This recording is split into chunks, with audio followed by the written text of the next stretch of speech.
నగరిలో YCP ఓడిపోయినందుకు ముఖ్యంగా రోజా ఓటమితో పలువురు కార్యకర్తలు ఆనందం వ్యక్తం చేస్తున్నారు. ఈ నేపథ్యంలోనే రోజాపై రాష్ట్ర ఈడిగ కార్పొరేషన్ చైర్పర్సన్ శాంతి ఘాటు వ్యాఖ్యలు చేశారు.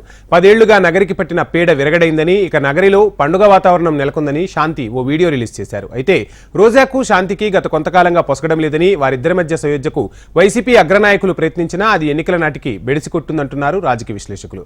దీంతో మరోసారి రోజాపై వ్యతిరేకత బయటపడింది.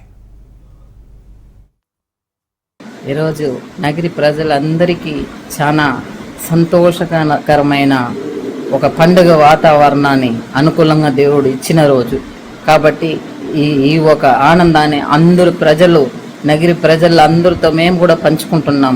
ఏమంటే 10 సంవత్సరంగా నగిరికి పట్టిన శని పీడ విరగడైన రోజు కాబట్టి అందరూ ఆనందంగా ఉన్నాం.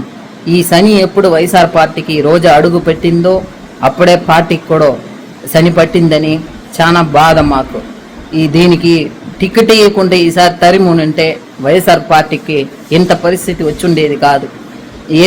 ఏమేమి ఊరిని బ్లాక్మెయిల్ చేసిందో, ఏం కర్మ చేసిందో, ఏం మాయం చేసిందో ఈ రోజా అన్న వ్యక్తి నగిరిలో వచ్చి దాపరించి కుటుంబ పరిపాలన, అరాజకము, అక్రమం, అవినీతి, అన్యాయం ఇన్ని చేసి నగిరి నా అడ్డ నా గడ్డ అని ఎవరు అడ్డలో వచ్చి ఎవరు అవినీతి చేసేది? ఏమనుకున్నావు? నగిరి ప్రజల్ని చిత్తుగా నేను ఓడించి నగిరిలో నేను ఇంకెక్కడ కనిపించనుకుంటా భూస్థాపితం చేసినారు. చూసినావా రోజా? అర్థమైందా రోజా? నగిరి ప్రజల్ని, నగిరి అడ్డన గురించి నీకు మున్సిపాలిటీ గేటును తాకనించినన్నావు మమ్మల్ని. నువ్వు ఏ గేటు కాదు, నగిరి కాదు, అసెంబ్లీ కాదు, రాష్ట్రంలో ఎక్కడ నువ్వు ఇంకా కనిపించవు నువ్వు.